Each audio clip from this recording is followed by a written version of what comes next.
بہرحال خندق کھدائی کے دوران صحابی ہیں جابر ابن عبداللہ رضی اللہ تعالیٰ عنہ، وہ کہتے ہیں کہ میں بھی گیا وہاں، میں نے دیکھا حضور اکرم صلی اللہ علیہ وسلم کا چہرہ خشک ہے، ہونٹوں پہ خشکی ہے اور چہرے انور پر کمزوری کے آثار نظر آ رہے ہیں۔ تو مجھے لگا یہ کہ حضور نے کئی دن سے شاید پانی کا قطرہ بھی منہ اپنے دہن مبارک میں نہیں ڈالا ہے، کچھ نہیں کھایا ہے۔ جابر بن عبداللہ کہتے ہیں میں واپس اپنی بیوی کے پاس آیا اور بیوی سے میں نے کہا کہ چہکا کے کھانوں کے انتظام کرت، تم کچھ کھانے کے انتظام کر سکتی ہو؟ انہوں نے کہا کس کے لیے؟ کہا حضور کے لیے۔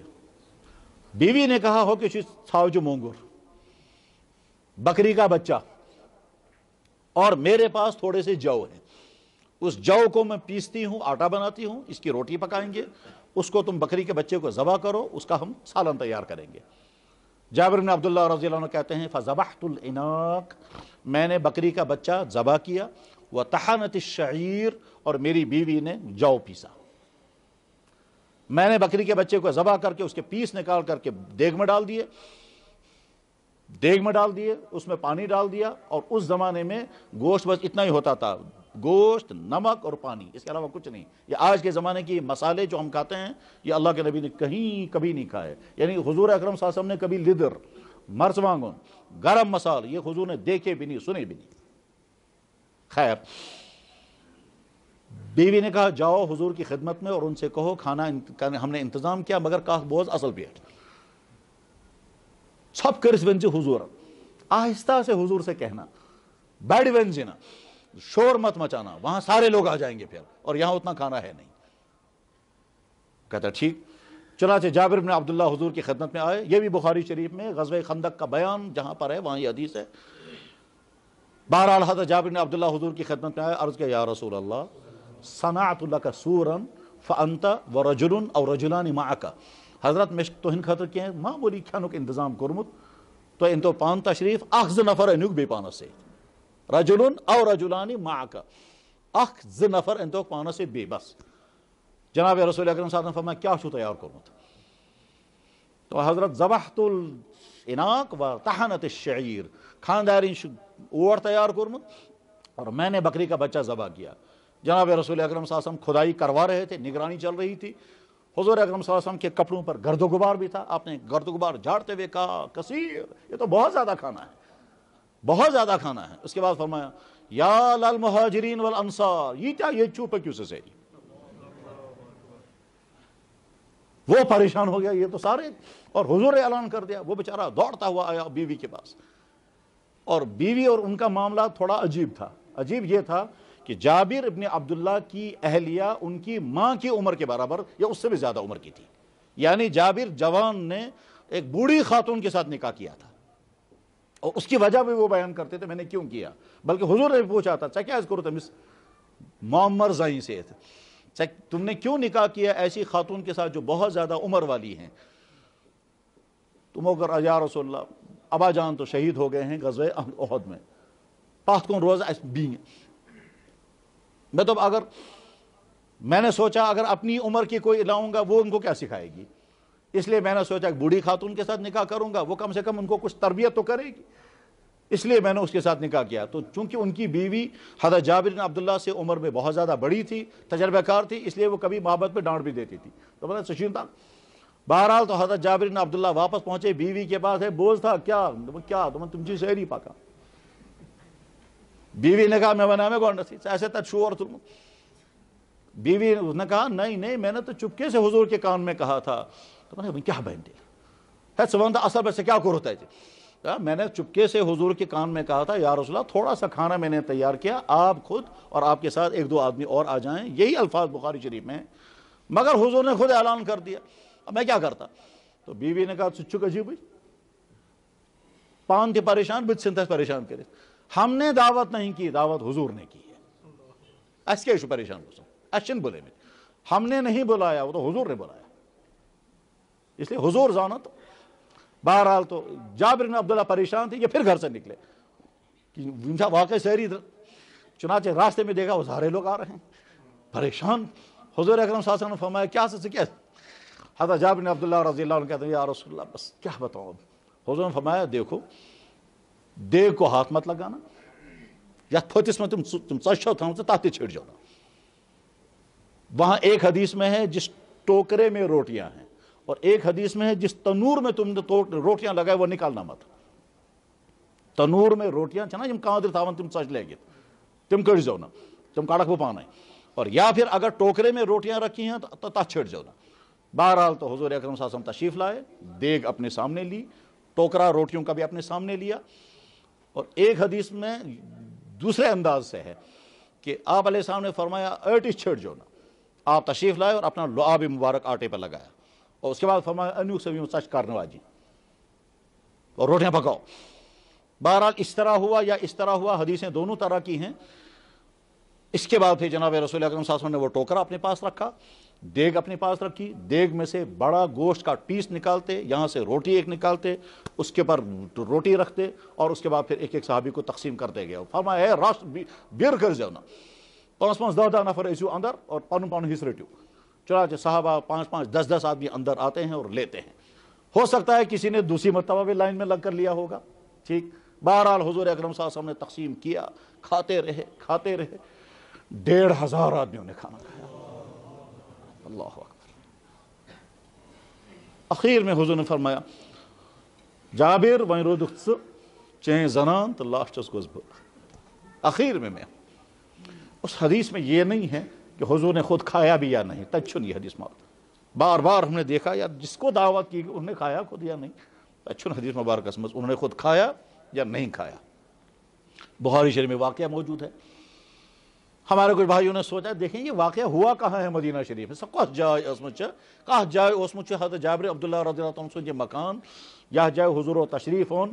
بہرحال ڈھونڈتے ڈھونڈتے وہاں گئے، وہاں دیکھا تو آج وہاں بس سٹینڈ ہے، اور یہاں پر وہ واقعہ ہوا ہے. اور بس سٹینڈ کے پاس مسجد ہے، مسجد بنو حرام. اس مسجد بنو حرام تحت جائے اس جابر بن عبداللہ رضی اللہ عنہ سو مکان یا مکان یہ واقعہ گمچو. یہ جابر بن عبداللہ خود ایسا انسان ہے، ایسا عظیم صحابی ہے کہ ان کی قبر یہاں عراق میں، اور جس مقبرے میں ان کی قبر تھی شہید ہوئے تھے وہاں تحت مقبرہ شناو مقبرہ سلمان فارسی. مقبرہ شناو مقبرہ سلمان فارسی. ات مقبرہ من حضرت جابر بن عبداللہ، حضرت حذیفہ بن الیمان اور اخ صاحب صاحب بی. ٹھیک، 1250 سال کے بعد عراق کے بادشاہ کے خواب میں یہ جابر بن عبداللہ آ کر کہتے ہیں میری قبر کے اندر پانی آ رہا ہے.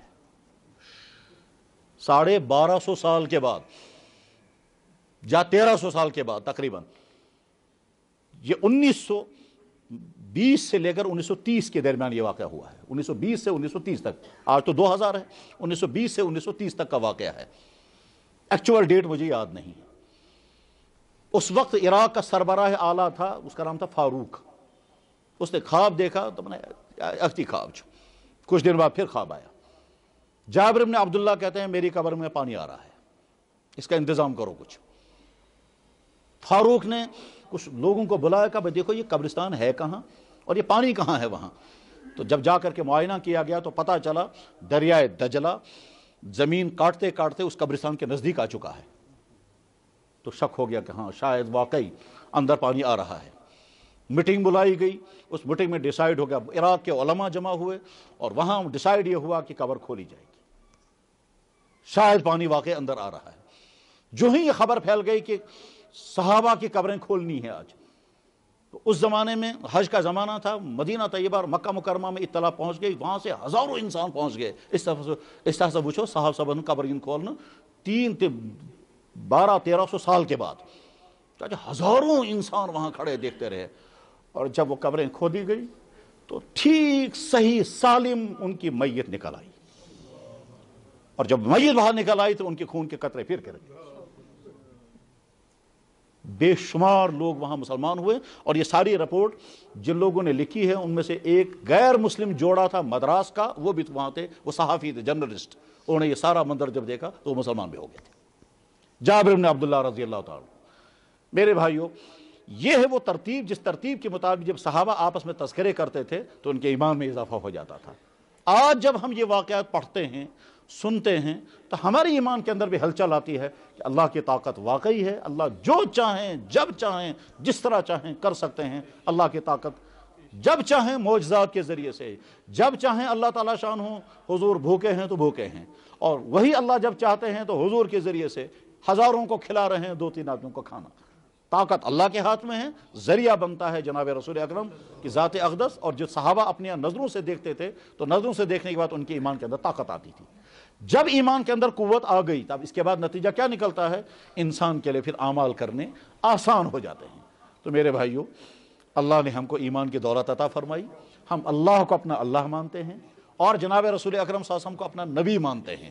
اللہ کی ذات حق ہے اور اللہ کے نبی کی ذات بھی حق ہے۔ اللہ کی ذات حق ہے اس لیے کہ کائنات کا پتا بھی خود نہیں ہل سکتا جب تک ہلانے والا نہ ہو۔ یہ ساری کائنات کا نظام چل رہا ہے، اللہ نہ ہوتے تو کائنات کا نظام نہیں چل سکتا تھا۔ آج تو سائنسی زمانہ ہے، سائنسی زمانے میں تو لوگوں کو زیادہ اطمینان ہو جانا چاہیے اللہ کی قدرتوں پر، کیونکہ سائنس کا ایک ایک شعبہ، سائنس کا ایک ایک ڈپارٹمنٹ چیخ چیخ کر اللہ کی قدرتوں کا اعلان کرتا ہے۔ جس سائنس کے ڈپارٹمنٹ کو آپ پڑھیں گے۔ میں ایک دفعہ سفر میں تھا، راجوری سے ہم جموں آ رہے تھے تو گاڑی میں ایک صاحب بیٹھے ہوئے تھے جو کچھ اتھیسٹ قسم کا تھے، مگر وہ کھل کر کہہ نہیں پاتا تھا۔ خوزان بہکا بن مگر اندر تمس خبر، یعنی اتھیسٹ کا مطلب خبر خدا چھاتے گننا، ام قسمک ذہن اچھا نا اتھیسٹ۔ آج تو یہ لوگ کام کرتے ہیں، یہاں کھل کر کے کام کرتے ہیں، لوگوں کو ورگلاتے ہیں، حتیٰ کہ کالجوں میں بھی کہیں کہیں ایسے لوگ پائے جا رہے ہیں۔ خیر، تب وہ مجھے اندازہ ہوا کہ یہ اتھیسٹ قسم کا آدمی ہے، تو میں نے ان سے کہا جی آپ نے تو سائنس بہت پڑھی ہے جی۔ میں نے کہا زندہ رہنے کے لیے آکسیجن چاہیے، اور اگر آکسیجن کا بیلنس زیادہ ہو جائے گا تو پیڑ پودے ختم ہو جائیں گے۔ پیڑ پودے، زمین کے اندر سے نکلنے والی تمام نباتات، جتنے پلانٹس ہیں، ان تمام کے لیے کاربن ڈائی آکسائڈ چاہیے، آکسیجن نہیں۔ آکسیجن ان کے لیے زہر ہے، جیسے کاربن ڈائی آکسائڈ ہمارے لیے زہر ہے، ایسے آکسیجن ان کے لیے زہر ہے۔ تو جب سے یہ دنیا بنی ہے تب تک آکسیجن اور کاربن ڈائی آکسائڈ کا بیلنس چل رہا ہے۔ یہ بیلنس کون کرتا ہے؟ اگر کوئی کرنے والا نہیں ہے تو یہ بیلنس کیسا؟ اور اتنا باریک بیلنس ہے کہ 1,00,000 ڈگریاں بنائی جائیں، اس میں سے ایک اگر اوپر نیچے ہو جائے گا تو امبیلنس ہو جائے گا، تو امبیلنس ہو جائے گا، اس کے بعد پھر آدمی زندہ رہیں گے۔ اگر کاربن ڈائی آکسائڈ زیادہ ہو گیا تو انسان مریں گے، اور آکسیجن زیادہ ہو گیا تو درخت گریں گے، درخت خشک ہو جائیں گے، اور فضا میں آگ کے اثرات پیدا ہو جائیں گے۔ ٹھیک، آگ جلنے میں کاربن ڈائی آکسائڈ کام نہیں کرتی ہے، اور آگ جلنے میں آکسیجن کام کرتی ہے۔ تو گویا دنیا کا نظام ہی سارا دارم برم ہو جائے گا۔ وہ کون ہے جو اس ساری کائنات کو نظام کو چلا رہا ہے؟ ایک اور اس کے مثال کہ دنیا میں جتنے انسان آتے ہیں وہ سارے انسان سیم شکل لے کر آتے ہیں، مگر ہر انسان کی ہر چیز دوسرے انسان سے ڈیفرنٹ ہے۔ ہر انسان کی آنکھ دوسرے انسان سے ڈیفرنٹ، کسی انسان کی آنکھ دوسرے انسان سے نہیں ملے گی۔ ساری دنیا کے انسانوں کی آنکھوں کے فوٹو اگر لیے جائیں، اس کے بعد ان کو دیکھا جائے تو کسی انسان کی آنکھ دوسرے انسان سے نہیں ملے گی۔ وہ کون ہے جو یہ الگ الگ قسمیں بنا رہا ہے؟ آنکھ تو بہت بڑی چیز ہے، یہ فنگر پرنٹس سارے لوگ جانتے ہیں کہ ہر ایک کے فنگرز الگ الگ ہیں۔ کتنی بڑی ہے اللہ کی وہ طاقت جو اس انگوٹھے کے اندر نقشے الگ الگ بناتا ہے، کسی انسان کا انگوٹھا دوسرے انسان کے ساتھ نہیں ملتا۔ قرآن کریم میں اللہ تعالیٰ فرماتا ہے اے انسانوں، قدم قدم پر میری نشانیاں تمہارے سامنے ہیں، میری قدرت، میری رحمت، میری عطا، یہ سب میری نشانیاں تمہارے پاس ہیں۔ وہ جو قرآن کی آیت ہے وَإِن تَعُدُّوا نِعْمَتَ اللَّهِ لَا تُحْصُوهَا، اگر تم اللہ کی نعمتوں کو شمار کرنے لگو گے شمار نہیں کر سکو گے۔ بالکل حقیقت ہے یہ۔ بعض دفعہ انسان کو وہم آتا ہے کیا ہے کو شمار کرے، اس بناؤ لسٹ، وری کھنڈ لاگو، بلکہ 50 وری لاگو، سہری کیلکولیٹر کرو جمع، پھر کیوں نہیں اللہ کی نعمتوں کو شمار کر سکتے؟ جواب ہے کہ جناب نہیں کر سکیں گے۔ کیوں نہیں کر سکیں گے؟ کیونکہ بے شمار نعمتیں وہ ہیں جو تمہاری لسٹ میں آئیں گی ہی نہیں۔ آج تو سائنسی زمانہ ہے، بتائیے مرد کے اندر سیمن پیدا کرنا اللہ نے اپنے ہاتھ میں رکھا ہے۔ سیمن پیدا کرنا، پھر سیمن ہی نہیں، اس سیمن کے اندر سپرم پیدا کرنا اور خاص مقدار کے سپرم پیدا، یہ بھی تو اللہ نے اپنے ہاتھ میں رکھا ہے۔ عورت کی چھاتی میں دودھ پیدا کرنا اللہ نے اپنے ہاتھ میں رکھا ہے۔ ایک مرد ہے صحیح سالم صحت مند مگر سپرم نہیں ہے اس کے، نامرد، بچہ پیدا نہیں ہو پا رہا۔ دوسرا انسان سوکھا ہوا ہے، اس کے سپرم ٹھیک ہے۔ تو اللہ کی قدرت۔ ایک دفعہ ایک صاحب نے مجھے کہا کہ جی کوئی ایسی نعمت بتائیے جس کو لوگ سمجھتے ہی نہیں ہوں۔ میں نے کہا میں بتاؤں گا ایسی نعمت ہے، دیکھیے سنیے، انسان کے پیٹ میں گیس پیدا ہو گیا، اگر اللہ اس کو نکالنے کا سسٹم نہ رکھتا تو اس گیس کو کیسے نکالیں گے باہر؟ تو اللہ نے سسٹم رکھا ہے، اس سسٹم کے بعد آپ فوراً ریلیف محسوس کرتے ہیں جب گیس باہر نکل گئی. ٹھیک اسی وجہ سے جناب رسول اکرم صلی اللہ علیہ وسلم جب پیشاب کی ضرورت پورا کر کے باہر آتے تھے فوراً کہتے تھے یا اللہ میری معافی غفرانک، یا اللہ مجھے معاف کر دے. حدیثوں میں ہے، ترمذی شریف میں حدیث موجود ہے کہ اللہ کے نبی علیہ الصلوۃ والسلام جب پیشاب کی ضرورت، چھوٹا پیشاب یا بڑا پیشاب، جب یہ ضرورت پورا کر کے باہر آتے تھے پڑھتے تھے غفرانک. اچھا ترجم یا اللہ میری معافی، یا اللہ مغفرت چاہتا ہوں میں. تو آپ کا فوراً سوال پیدا ہوا کس چیز کی مغفرت؟ گناہ تو ہم سے ہوا ہوگا.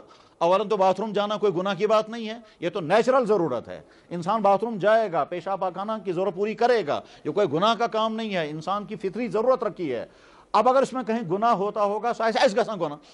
اللہ کے نبی کو کہاں گناہ ہوتا ہوگا؟ پھر کیوں حضور نے کہا یا اللہ میری معافی؟ یہ ایک سوال ہے، اور جہاں یہ حدیث آتی ہے وہاں شرح کرنے والے اس سوال کے جوابات میں بڑی ڈیٹیلیں بیان کرتے ہیں. ان ڈیٹیلوں میں سے ایک پوائنٹ یہ لکھا گیا ہے کیا کہ دیکھو جب تم نے پیشاب یا پاخانہ کیا تو تم نے کئی اللہ کی نعمتیں استعمال کر لی. نمبر ایک، پیشاب آ جانا یہ اللہ کی نعمت ہے، اور یہ سمجھ میں تب آ جائے گا جب پیشاب بند ہو جائے گا.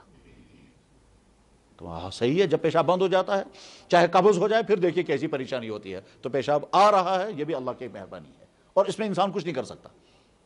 پیشاب آ گیا مگر کنٹرول میں رہا، یہ بھی اللہ کی مہربانی ہے. اگر ان کنٹرول ہو جائے گا تو ہر وقت قطرے گرنے لگیں گے. تو اللہ تعالیٰ نے کنٹرول کا سسٹم رکھا ہے. ایک انسان روک کر رکھتا ہے پیشاب کو گھنٹوں تک. یہ روک کر کیسے رکھتا ہے گھنٹوں تک؟ وہ اللہ نے ایک سسٹم رکھا ہے، اور اس سسٹم کو ہاتھ میں نہیں دیا کہ چشی اچھے گانڈ تھا ان کے رہتا نہ اچھے چن گانڈ تھا، صرف ارادہ رکھنا ہے. صرف ارادے سے ہم اپنے پیشاب کو روک کر کے رکھتے ہیں. ہم نے ارادہ کیا، پیشاب کی پائپ جام ہے، ہمارے ارادے کے تابع ہے. الگ سے کوئی گنڈ نہیں لگانا ہے، جیسے ڈھکن نہیں لگانا ہے، وہ رکا ہوا ہے. تو گویا ارادے کے تابع رکھا اللہ تعالیٰ شانوں نے.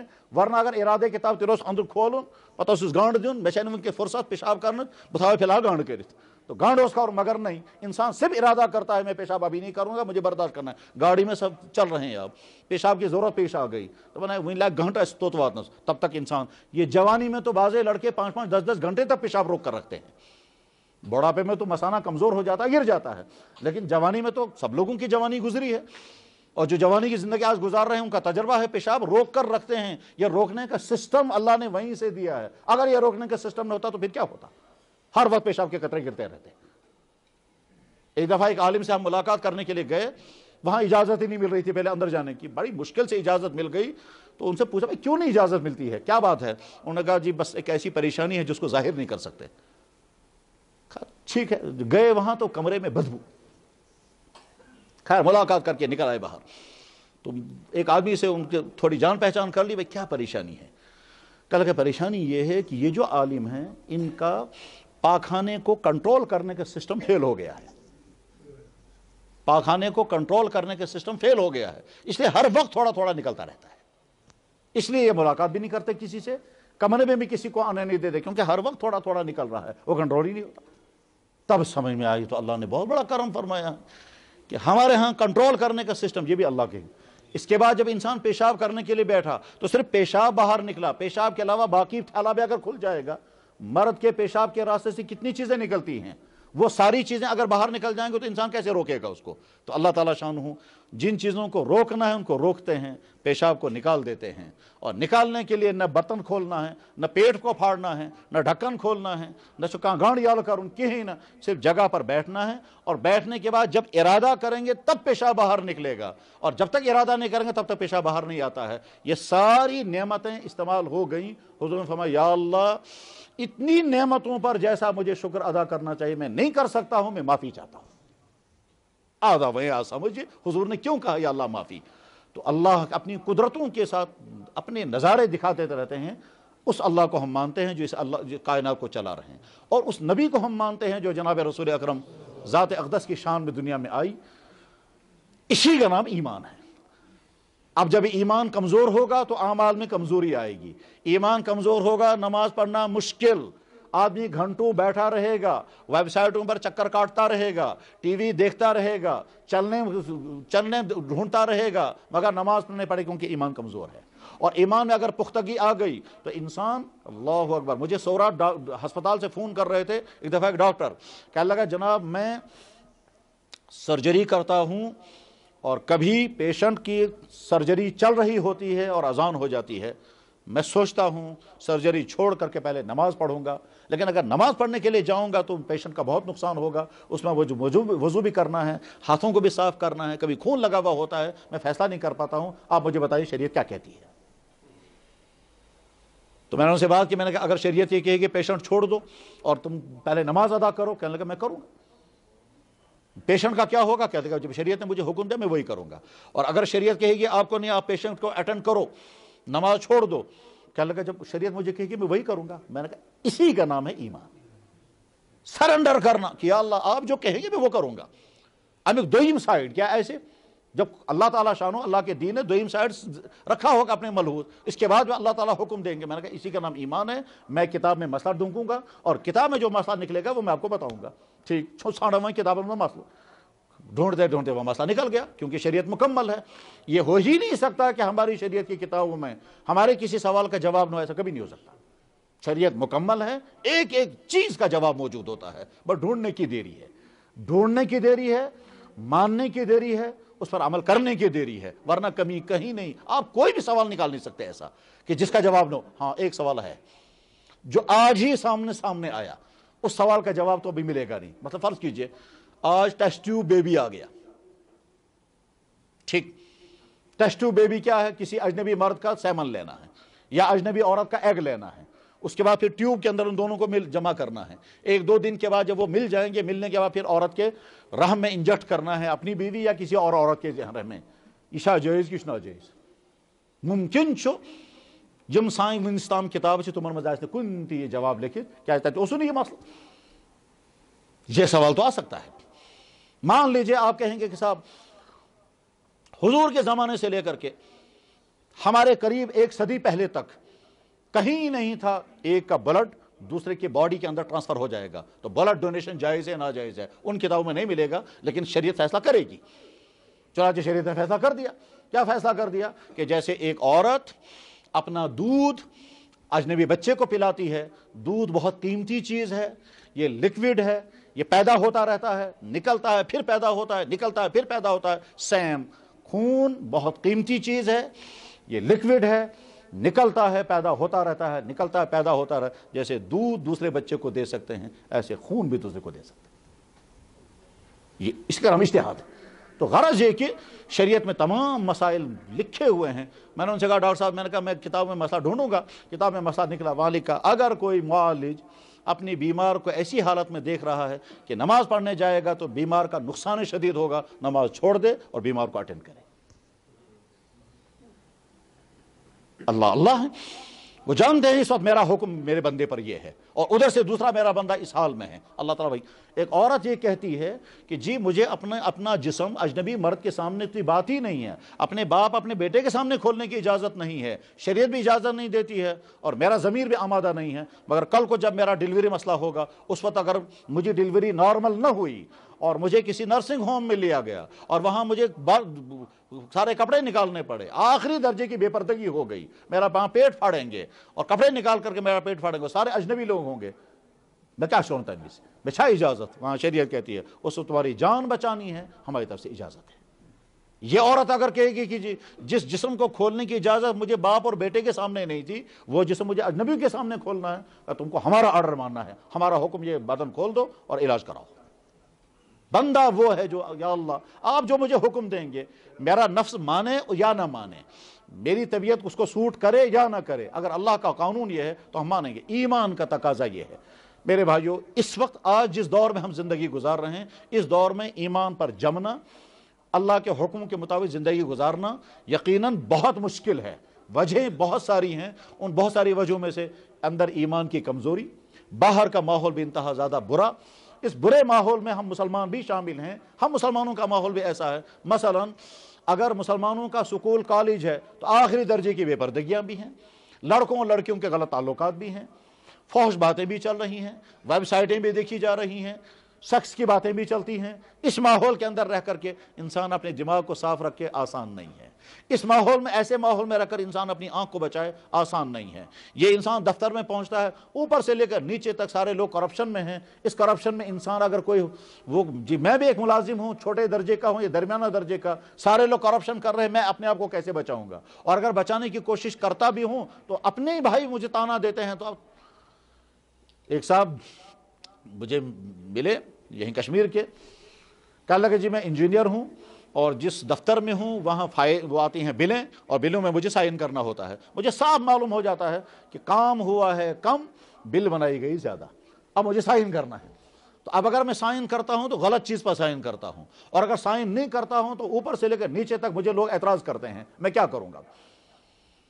اسی بیچ میں وہ کہتا ہے, کہنے لگا جی ایک صاحب نے مجھے یہ کہا, اگر سے یہ کرن پزی تیل کن مشید مز بینگ بنن, تم کو چاہیے تھا کسی مسجد میں اذان پڑھتے یا دفتر میں کیوں آئے؟ یہ ہے ہمارا ماحول. اس ماحول میں اسلام پر قائم رہنا مشکل تو ہے, مگر جب انسان ارادہ کرتا ہے پھر کوئی مشکل نہیں ہے. انسان حرام ماحول کے اندر بھی اپنے آپ کو بچا لیتا ہے, انسان گناہ کے ماحول میں بھی اپنے آپ کو بچا لیتا ہے, انسان کتنی گندی جگہوں پر جاتا ہے انسان اپنے آپ کو بچا لیتا ہے. مجھے آج ہی 2 نوجوان آئے ملنے کے لیے, صبح ملنے کے لیے. انہوں نے کہا جی میں نے 3 دفعہ 3 غلط تعلقات قائم کیے ہیں اور تینوں دفعہ میں نے اپنے آپ کو نکال لیا اس میں سے, اب مجھے آگے بتائیں آگے کہیں اور نہ پھنس جاؤں. توبہ کر لی. تو توبہ کرنا آسان مشکل نہیں ہے, بچنے کا ارادہ کرنا مشکل نہیں ہے. ایک بزرگ سے پوچھا گیا, کہنے لگا حضرت آج کے زمانے میں تو آنکھ کی حفاظت بہت مشکل ہے. کہنے لگا یقیناً بہت مشکل ہے, مگر اس مشکل میں آنکھ کی حفاظت کر کے دکھاؤ, اسی میں اللہ تعالیٰ شان تم کو نوازیں گے. یہ آج کے زمانے میں دل کو برے خیالات سے بچانا بہت مشکل ہے, مگر اسی ماحول میں یہ آج کے ایمان والے کو سمجھنا یہ میرے لیے چیلنج ہے کہ آج کے ماحول میں میں اپنے آپ کو برائیوں سے بچاؤں گا, اپنے آپ کو برائی سے بچا. ایک شخص کو اسلام کی دعوت دی گئی تو اس نے کہا جی بہت اچھا میں اسلام قبول کر لیتا, مگر اگر اسلام حق ہے تو مسلمان اس پر چلتے کیوں نہیں؟ اگر اسلام حق ہے جس کی تو مجھے دعوت دے رہے ہو اس پر تو مسلمان چلتے کیوں نہیں؟ اس کے بعد اب وہ تفصیل سناتا ہے کہ دیکھو مسلمانوں کے گھروں میں یہ ہوتا ہے, مسلمانوں کی شادیوں میں یہ ہوتا ہے, مسلمانوں کے دفتروں میں یہ ہوتا ہے, مسلمان لڑکوں کا حال یہ ہے, مسلمان لڑکیوں کا حال یہ ہے, مسلمانوں کے والدین کا اپنے اولادوں کے ساتھ اور اولادوں کا اپنے والدین کے ساتھ حال یہ ہے, مسلمان اس طرح سے حرام کماتے ہیں, اس طرح سے حرام کھاتے ہیں. تو اگر یہ اسلام حق ہے تو مسلمان چلتے کیوں نہیں؟ اور اگر حق ہے اور واقعی وہ کہتا ہے حق ہے مگر چلتے نہیں ہیں, پہلے مسلمانوں کو صحیح مسلمان بناؤ اس کے بعد ہم بھی بنیں گے. میرے بھائی واقعہ یہ ہے کہ اس وقت وہ آدمی کے جو باہر سے اسلام میں داخل ہوتا ہے وہ ایک ایک چیز پر عمل کر لیتا ہے, اس کو کوئی مشکل نہیں آتی. قرآن کریم میں اللہ تعالیٰ فرماتے ہیں اے ایمان والو اگر تمہیں میرے دین پر چلنا مشکل لگ رہا ہے اور تم میرے دین سے پھرنا چاہتے ہو, بہت اچھا, میں نئی قوم اسلام میں لاؤں گا اور وہ ایک ایک چیز پر عمل کر کے دکھائے گی. آیت اس طرح سے ہے یا ایھا الذین آمنوا, اے ایمان والو, من یرتد منکم عن دینہ, تم میں سے میرے دین سے جو واپس مڑنا چاہتا ہے, فسوف یأتی اللہ بقوم, اللہ کو طاقت ہے ایک نئی قوم اسلام میں لے آئیں گے, یحبہم ویحبونہ, اللہ ان سے محبت کریں گے, وہ اللہ سے محبت کرنے والے ہوں گے. اور وہ جب وہ دین پر چلیں گے تو تانا دینے والے کا ہے وہیں زیادہ دیندار کو, ان کو کسی کے تانوں کے کوئی پرواہ نہیں ہوگی, کون کیا کہتا ہے. لا یخافون لومۃ لائم, کہاں کس کیا ہوا نہیں تمہیں ایسا کوئی پرواہ کوئی واقعتاً بہت سارے لوگ جو ہیں وہ لوگوں کے تانوں سے گر جاتے ہیں. اور آج کا تانا تو دور تو وہ ہے, آج بیٹا ایمان والا بننا چاہتا ہے دین پر, والدین تنگ کرتے ہیں, والدین کہتے ہیں میں بنو خصوصی دیندار, بچہ یہ دین چلی نا. آج ہی صبح مجھے ایک صاحب کہہ رہے تھے, کہنے لگا جی میں پڑھنے کے لیے, میں والدین کی اجازت کے بغیر دین پڑھنے کے لیے فلاں جگہ گیا, والدین کہتے ہیں کہ چگو اڑچوٹ چگو کہتا تو والدین کی نافرمانی اور ان کی بد دعا. میں نے کہا بد دعا کس, یہ دعا اور بد دعا کس کو قبول کرنی ہے؟ کہ اللہ کو. بیٹا چاہتا ہے میں دیندار بنوں, والدین کہتا ہے ہماری اجازت نہیں ہے اور وہ بد دعائیں کر رہے ہیں, وہ بد دعائیں تھوڑے اللہ تعالیٰ قبول کریں گے. بیٹا وہ کہتا تھا کہ جی میں جب گندے کاموں میں کب تھا تو تب تو میرے والدین کو فکر ہی نہیں تھی, اب میں سارے گندے کاموں کو چھوڑ کر نکل آیا, والدین کہتا ہے تو کیا بنو, کہتا ادھر راجوری علاقے کا, کہتا ہے تم گجر بن گئے. دیندار بننے پر رکاوٹیں آج گھر کی طرف سے آئیں گی, سوسائٹی کی طرف سے آئیں گی, آپ سکولوں کالجوں میں جائیں گے وہاں رکاوٹیں آئیں گی. مقابلہ اسی کا کرنا ہے. اسی وجہ سے جناب رسول اکرم صلی اللہ علیہ وسلم نے صحابہ کرام کو فرمایا کہ اگر تم دین کے 90 حصے پر عمل کرو گے اور 10 حصے پر عمل نہیں کرو گے تو ہو سکتا ہے اللہ کے پکڑ ہو جائے گی. اور میری امت کا ایک زمانہ ایسا آئے گا میرا امتی دین کے صرف 10 حصے پر عمل کرے گا, اس پر بھی اللہ تعالیٰ شان راضی ہو جائے گی. دور وہی ہے اس وقت. اس لیے ایک طرف سے ہم اللہ کی بارگاہ میں شکر ادا کریں, اللہ نے ہم کو ایمان عطا فرمایا, ہم اللہ کو ماننے والے ہیں, ہم اللہ کے نبی کو ماننے والے ہیں, ہمارا یقین ہے مرنے کے بعد زندہ ہونا ہے اور ان تمام اعمال کا اللہ کا حساب دینا ہے. زندگی چلتی ہے اللہ کے فیصلوں کے مطابق. وقتی مشکلات آ جائیں گے اس میں گھبرانا نہیں ہے. جب مشکلات آئیں گے تو اللہ کے نبی کو دیکھنا چاہیے, ہماری مشکلات کچھ بھی نہیں ہے جناب رسول اکرم صلی اللہ علیہ وسلم کی مشکلات کے مقابلے میں. ابھی ایک ہفتہ نہیں ہوا, ایک صاحب ملاقات کرنے کے لیے آئے, اس نے اپنے حالات سناتے ہوئے کہا جناب میں پہلے یہ تھا ایمان سے محروم, میں نے ایمان قبول کیا, میری بیوی بھی مسلمان ہو گئی, اس کے بعد ہماری مصیبتیں شروع ہو گئی, علاقے میں ہم کو بہت تنگ کیا گیا, پھر وہاں ہماری جان کو خطرہ ہوا, پھر وہاں سے ہم نکلے, اب دوسرے فلاں جگہ پہنچے ہیں, وہاں رہنے کا کوئی انتظام نہیں ابھی. اس کے بعد پھر کہنے لگا جی اس میں بیچ میں میری بیٹی مر گئی, خود اس کی کڈنی خراب ہو گئی تو ایک کڈنی فیل ہو گئی, اس کی بیوی جو ہے وہ چھت سے نیچے گر گئی تو اسے ٹانگ ٹوٹ گئی. کہتا ہے ایک بیٹی میری بیمار ہو گئی, اس کو دلی ہسپتال میں لے گئے تو 13 لاکھ روپے لگ گئے, اور ایک بیٹا ہے اس بیٹے کو کھانا کھاتا ہے تو یہاں سے باہر کھانا باہر آ جاتا ہے, یہاں اس کو کوئی سوراخ ہے. اتنی ساری مصیبتوں میں ہوں, خود کڈنی فیلئر, ایک کڈنی کام کر رہی ہے, بیوی کے ٹانگ ٹوٹ گئی ہے, رہنے کا انتظام نہیں ہے, ایک بیٹی مر گئی ہے, ایک بیٹی کا علاج چل رہا ہے, 13 لاکھ روپے دلی میں اپولو میں خرچ ہو چکے ہیں, اور خود جو ہے ایک کڈنی فیل ہے. بیٹا جو ہے اس کو کھانا یہاں سے آتا ہے, یہاں سے باہر نکل آتا ہے کیونکہ یہاں اس کو کوئی سوراخ ہوا ہے. اور اس حال میں بھی کہتا ہے مگر اللہ کا شکر ہے ایمان ہے. جی کہتے ہیں اللہ کا شکر ایمان ہے. ان مشکلات میں کہا کیا پوچھنا چاہتے ہیں, کیا کرنے کے لیے آئے؟ کہنے لگا کچھ نہیں, بس صرف یہ دعا کرے اللہ تعالیٰ ایمان پر باقی رکھے. ساتھ میں کہتا تھا مجھے آفر آ رہے ہیں واپس آ جاؤ, یہ ساری چیزیں حل ہو جائیں گی. اس میں عجیب تانا, اس نے کہا جی تانا یہ لگتا ہے مجھے کہ چونکہ تو مسلمان بن گیا اسے ساری مصیبتیں آئی, تیری بیٹی بھی مر گئی, ایک بیٹی بیمار ہو گئی, دوسرا بیٹا اب نارمل ہے, تجھے کڈنی فیل ہو گئی, بیوی کی ٹانگ ٹوٹ گئی, رہنے کو مکان نہیں, رہنے کو جگہ نہیں ہے. اگر تو واپس آ جائے گا سب کچھ ٹھیک ہو جائے گا, مگر میں سوچتا ہوں جی واپس نہیں جاؤں گا, اگر واپس گیا تو جہنم میں جاؤں گا. میرے بھائیو, ایمان قبول کرنے والے اس طرح سے جمے رہتے ہیں. اللہ نے ہم کو ان تمام امتحانوں سے بچایا, اس لیے عہد کر کے اٹھے انشاءاللہ اپنے اس ایمان پر باقی رہیں گے, اپنے دین پر عمل کریں گے, جو کرنے والے کام ہیں وہ کریں گے, اور جو بچنے والے کام ہیں ان سے بچیں گے. کرنے والے کاموں کو کہتے ہیں اعمال, اور بچنے والے کاموں کو کہتے ہیں حرام. ہر ایمان والا اپنے پاس لسٹ رکھے کہ کون کون سی چیزیں میرے اللہ اور میرے نبی نے میرے لیے حرام کی ہیں تاکہ میں اپنے آپ کو بچاؤں. بالکل اسی طرح سے جس طرح سے کوئی بیمار ہوتا ہے وہ ڈاکٹر سے کہتا ہے ڈاکٹر صاحب میں وانتا پرہیز کیا چیزوں سے میں پرہیز کروں. آج کے جو زیادہ اچھے ڈاکٹر ہیں یا جو زیادہ اچھے ہسپتال ہیں وہ پوری لسٹ بنا کر کے دیتے ہیں, بلکہ اب تو فارم بنا کر کے دیتے ہیں, ٹک لگا کر کے دیتے ہیں, یہ چیزیں کھانا یہ چیز مت کھانا. صاحب دو ہے پوچھا کیا صاحب لسٹ میں مجھے یہ کھانا ہے یا نہیں, لسٹ میں اگر کھانا الاؤ ہے تو کھائے گا, لسٹ میں کھانا الاؤ نہیں تو نہیں کھائے گا. جب انسان اپنی صحت کے لیے اتنا فکر مند ہے تو اپنے دین کے لیے فکر مند کیوں نہیں ہے؟ اس لیے ہر ایمان والے کو ہر وقت اپنی سامنے لسٹ رکھنی چاہیے کہ جن جن چیزوں سے اللہ نے اور اللہ کے نبی نے منع کیا ہے لازمان وہ چیزیں انسانوں کے لیے نقصان پہنچانے والی تھی, اس لیے اللہ نے اللہ کے نبی نے منع کیا. اگر وہ نقصان پہنچانے والی نہ ہوتی اللہ اور اللہ کے نبی ہرگز منع نہ کرتے. اگر کہا گیا بکری کا گوشت کھاؤ اور کتے کا منہ اس کا لعاب اگر کتا کسی برتن میں منہ ڈالے تو 7 مرتبہ دھو, وہ بھی بیچارہ جانور ہے یہ بھی جانور ہے. بالٹی میں پانی رکھا ہوا تھا, ادھر سے بکری آئی پانی پیا, اس پانی کے بارے میں کہا یہ پاک بھی ہے یہ صاف بھی ہے, اس کو پی سکتے ہو, اس کو کھا سکتے ہو, اس کو نہا سکتے ہو, کچھ کوئی پرواہ نہیں. ادھر سے کتا آیا اس نے بھی تھوڑا سا پیا, اب حکم آئے گا پانی ناپاک ہو گیا, برتن کو 7 مرتبہ دھو. یا رسول اللہ یہ بھی جانور ہے یہ بھی جانور, اس کی بھی 4 ٹانگیں اس کی بھی 4 ٹانگیں, اس کے بارے میں اتنی آسانی, اس کے بارے میں اتنا سٹرکٹر, وجہ کیا ہوئی ہے؟ کچھ نہ کچھ وجہ ضرور ہوگی. آج کا زمانہ بتا رہا ہے کہ کتے کے منہ میں جراثیم ہیں, اور وہ جراثیم کبھی پھیل جاتے ہیں اور انسان کو کاٹیں گے تو انسان پاگل ہو جاتا ہے. اس لیے اللہ کے نبی نے 1400 سال پہلے فرمایا کتے کا اگر برتن میں منہ ڈالے گا تو اس کو دھو. آج پتا چلا, یہ یقین رکھنا چاہیے اگر اللہ کے نبی نے کسی چیز کو حرام کیا ہے, آتما ایس کا نقصان اور خطرناک نقصان ہے توے کو حرام. ورنہ یہ ہو ہی نہیں سکتا. ایک چیز بڑی فائدے مند تھی پھر بھی اللہ کے نبی نے حرام کی. تو ہر ایمان والا اپنے سامنے لسٹ بنا کر کے کہ یہ چیزیں اللہ کے نبی نے میرے لیے حرام کی ہیں اللہ کے حکم سے. قرآن تو کہتا ہے اے میرے نبی لوگوں کو کہو جمع ہو جاؤ میرے پاس, میں تم کو سناؤں گا تمہارے رب نے کون کون سی چیزیں تمہارے لیے حرام کر دی ہیں. قل, آپ کہیے, تعالو, آ جاؤ, اتلو ما حرم علیکم ربکم, میں پڑھوں گا تمہارے سامنے ڈیٹیل کون کون سی چیزیں تمہارے خدا نے, تمہارے رب نے, تمہارے بنانے والے نے تمہارے لیے حرام کی ہیں. تعالو, آ جاؤ, اتلو, میں تلاوت کروں گا تمہارے ما حرم ربکم, تمہارے رب نے تمہارے لیے کیا کیا حرام کیا ہے.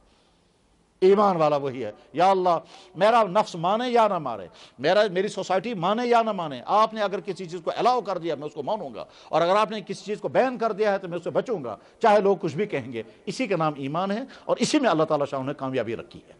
اللہ جل شانہ اس دین پر ہم کو چلنا آسان فرمائے, اور اس دین کو ایکسیپٹ کرنا ذہن کے اعتبار سے بھی, دل کے اعتبار سے بھی, عمل کے اعتبار سے بھی ہمارے لیے آسان سے آسان تر ہو. وآخر دعوانا ان الحمد للہ رب العالمین برحمتک یا ارحم الراحمین.